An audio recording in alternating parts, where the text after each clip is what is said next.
నీ leg day రోజు extensions గాని, వేరే వర్కౌట్ గాకుండా స్క్వాట్స్ గొట్టినప్పుడు ఎందుకు కళ్ళు తిరుగుతాయి? ఎందుకు మొత్తం తలకాయ నొప్పిలేస్తది? సింపుల్‌గా చెప్పేస్తా జాగ్రత్త విను. ఒకటొచ్చేసి బ్లడ్ ఫ్లో డ్రాప్ అయితది. ఎప్పుడైతదంటే నువ్వు స్క్వాట్స్ కిందకెళ్తావా? ఎళ్ళినప్పుడు ధన్మని లేసినావనుకో, ఈ ప్రాసెస్‌లో ఏమైతదంటే నీ క్వాడ్స్ గాని, నీ లెగ్ మసిల్స్‌లో బ్లడ్ అనేది పూల్ అయితది. సో, ఆ బ్లడ్ డ్రాప్ అనేది టెంపరరీ. దానివల్ల నీ బ్రెయిన్‌కి ఆక్సిజన్ ఎళ్ళక కళ్ళు తిరిగిన ఫీలింగ్ వస్తది. సెకండ్ వచ్చేసి హైపోగ్లైసెమియా. అంటే ఏందంటే లో బ్లడ్ షుగర్.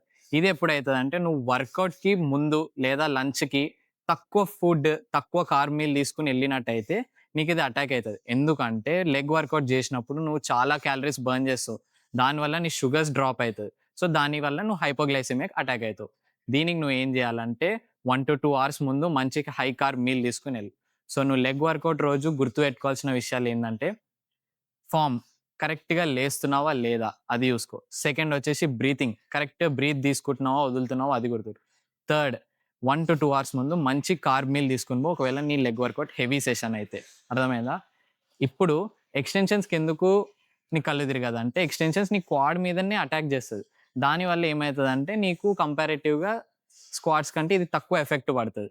సో, అంతే. అందుకు నీకు స్క్వాట్స్‌లో కళ్ళు తిరుగుతాయి. ఇందులో తిరగదు. సో, సింపుల్‌గా అర్థం జేసినా అర్థమైందంటే ఫాలో కొట్టేసేయి. కొట్టండ్రా బాబు! ఎంత కష్టపడుతున్నా మీకోసం. కొట్టేసేయండి.